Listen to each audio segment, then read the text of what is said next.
My channel Roja sparks. అందరు ఎలా ఉన్నారు? బాగున్నారా? నేను చాలా బాగున్నాను. మీరు కూడా బాగున్నారని అనుకుంటున్నాను.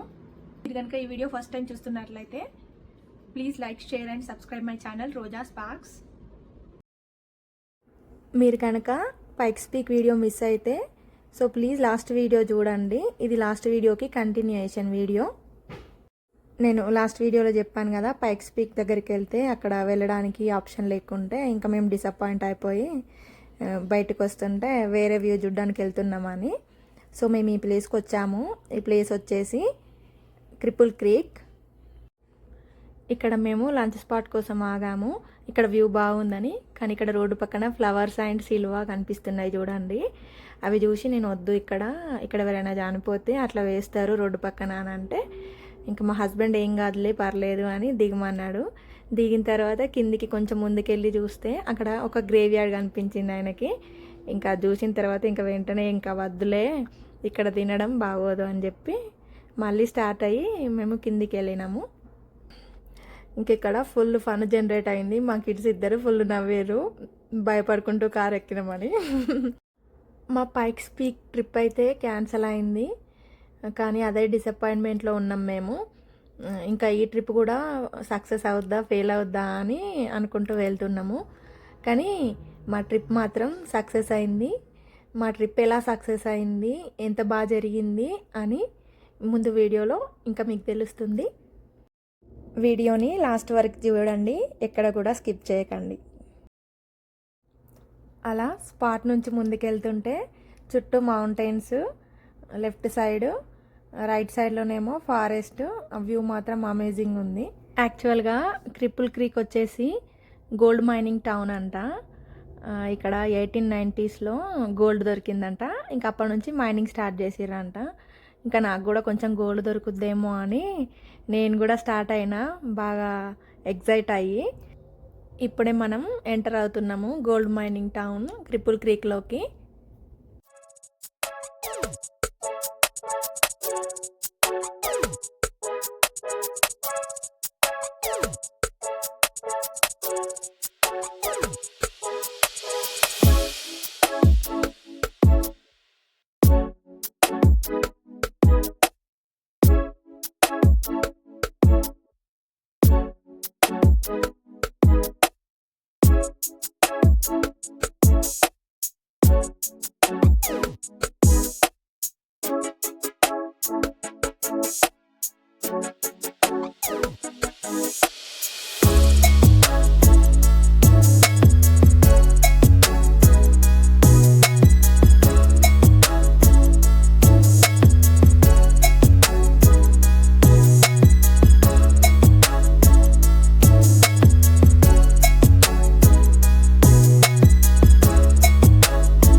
అలా ఇంకా 5 minutes అలా డ్రైవ్ చేస్తే టౌన్ వచ్చింది క్రిపుల్ క్రీక్. ఇక్కడ బిల్డింగ్స్ అన్నీ సేమ్ ప్యాటర్న్ అండ్ సేమ్ కలర్లో ఉన్నాయి. ఇవన్నీ 1890s ఓల్డ్ మోడల్ బిల్డింగ్స్ అంట. నేను ఆల్రెడీ చెప్పాను కదా, గోల్డ్ మైనింగ్ వల్ల ఈ టౌన్ డెవలప్ అయిందని. యాక్చువల్గా 1890s గోల్డ్ దొరికినప్పుడు చాలామంది అమెరికన్స్ ఇక్కడికి గోల్డ్ కోసం వచ్చారంట.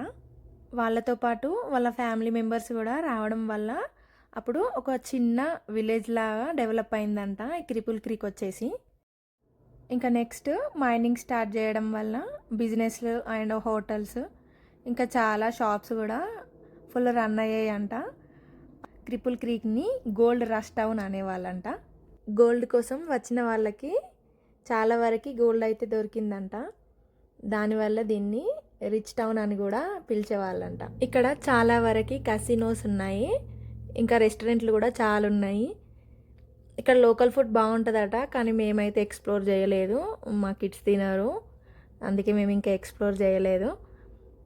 ఇక్కడ ముందుకు వెళ్తే ఇక్కడ ఒక ఐస్ క్యాజిల్ కట్టారు. మేము ఈ ఎండగా ఉన్నప్పుడే ఐస్ క్యాజిల్కి వెళ్తే బాగుండేది, కానీ వెళ్ళలేదు. ముందు పైకి వెళ్ళేసి చూసేసి వద్దాము, దాని తర్వాత ఐస్ క్యాజిల్కి వెళ్దామని మేము అనుకున్నాము. నేను ఎందుకు ముందే ఐస్ క్యాజిల్కి వెళ్తే బాగుండు అని అనుకున్నాను. మీరు ముందు వీడియో చూస్తే ఇంకా బాగా తెలుస్తుంది ముందేం జరిగింది అని.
ఎట్ ద లాస్ట్ ఇంకా మాకు తినడానికి ఒక స్పాట్ అయితే దొరికింది.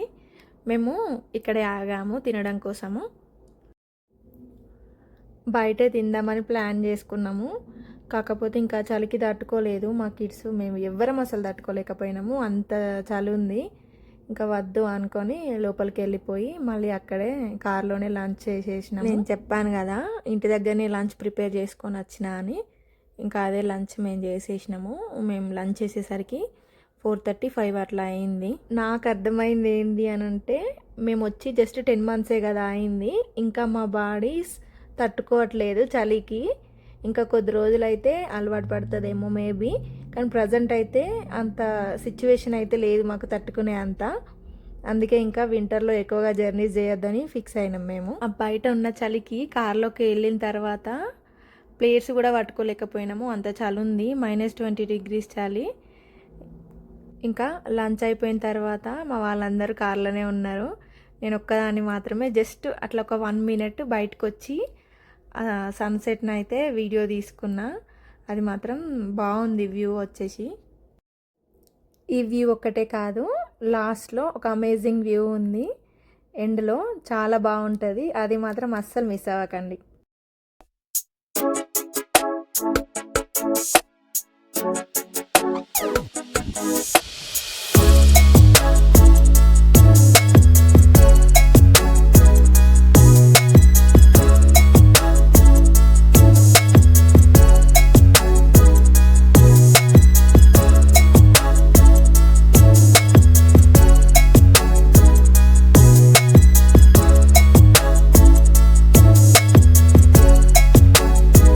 ఇక్కడ మౌంటైన్స్లో ట్రైన్ రైడ్ కూడా ఒకటి ఉందంట.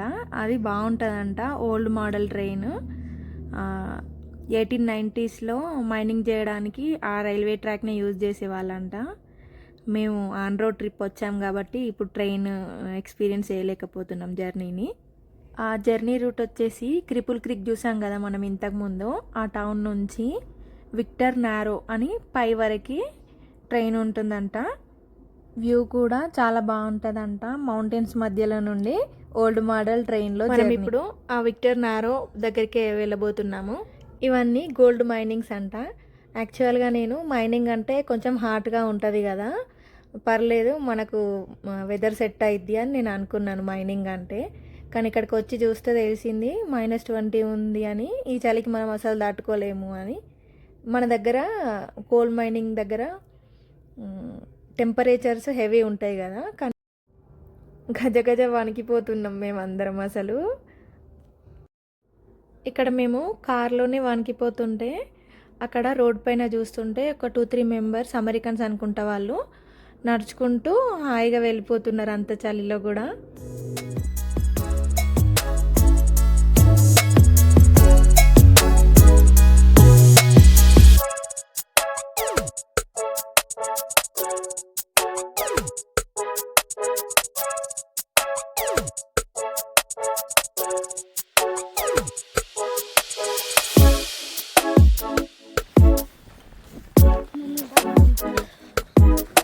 అది సెల్ఫీ రాదురా.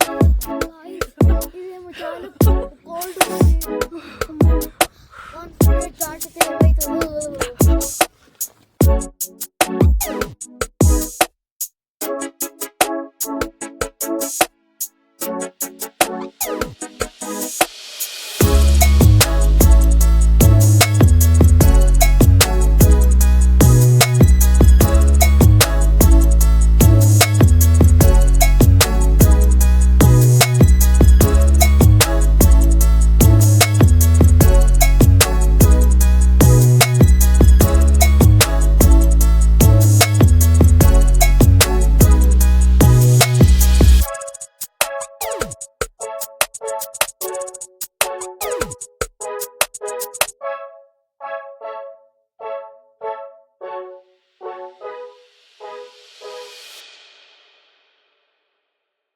వచ్చేసి బ్లాక్ స్మిత్ని మైనింగ్ చేసే ఏరియా అంట. ఇక్కడ గోల్డ్ కొద్ది రోజులు మాత్రమే దొరికిందంట. దాని తర్వాత ఇంకా ఇవన్నీ క్లోజ్ చేసేసిరంట, గోల్డ్ మైనింగ్స్ అండ్ ఈ మైనింగ్ కూడా. కానీ వ్యూ మాత్రం ఇక్కడ మనకు అమేజింగ్ అనిపిస్తుంది.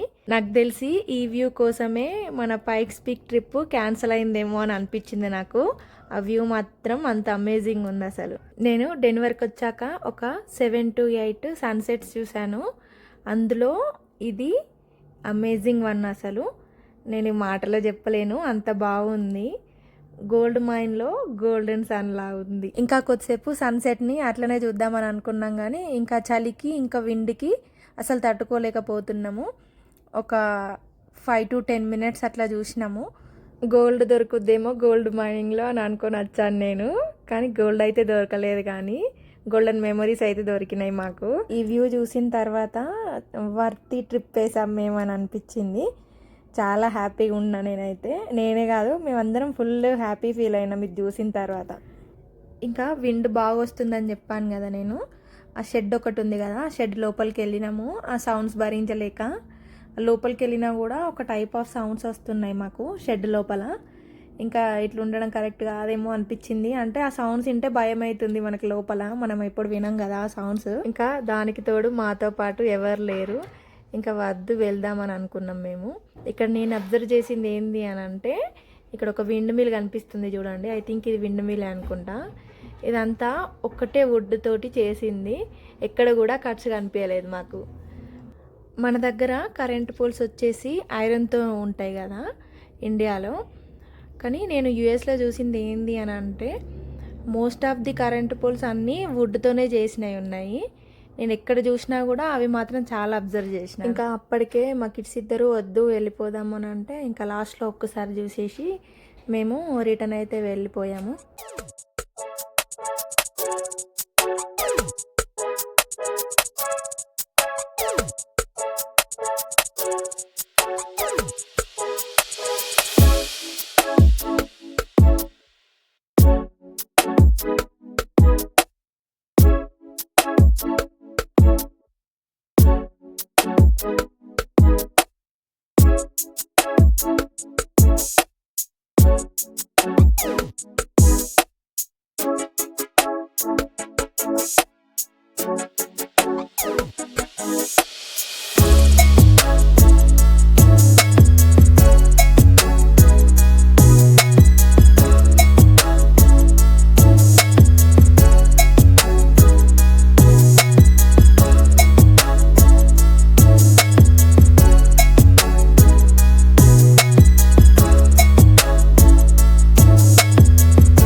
ఇక్కడ కిందికి దిగిన తర్వాత ఇక్కడ పిక్చర్ చూసేంతవరకు తెలియదు మాకు ఇది వరల్డ్ గ్రేటెస్ట్ గోల్డ్ టూర్ అని.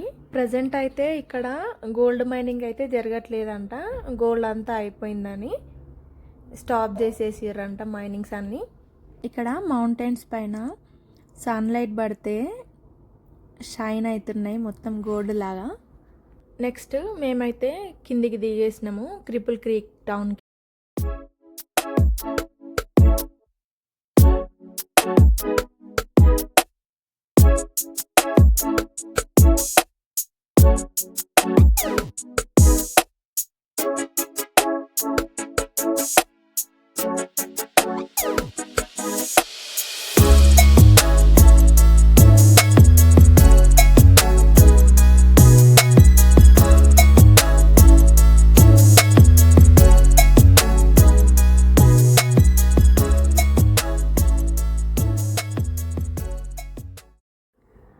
కింద టౌన్లో ఐస్ క్యాజిల్ ఉందని చెప్పాను కదా, మేము ఇప్పుడు అక్కడికే వెళ్తున్నాము. ఇప్పుడు ఈవినింగ్ 5:30 4:45 అట్లా అవుతుంది.